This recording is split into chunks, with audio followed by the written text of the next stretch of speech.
ఈ లోకం ఒక మాయని తెలుసుకున్నాను. ఏది నా సొంతం కాదనుకున్నాను.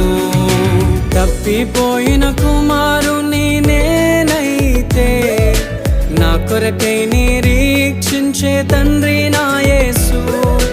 తప్పిపోయిన కుమారుని నేనైతే నా కొరకై నిరీక్షించే తండ్రి నా యేసు.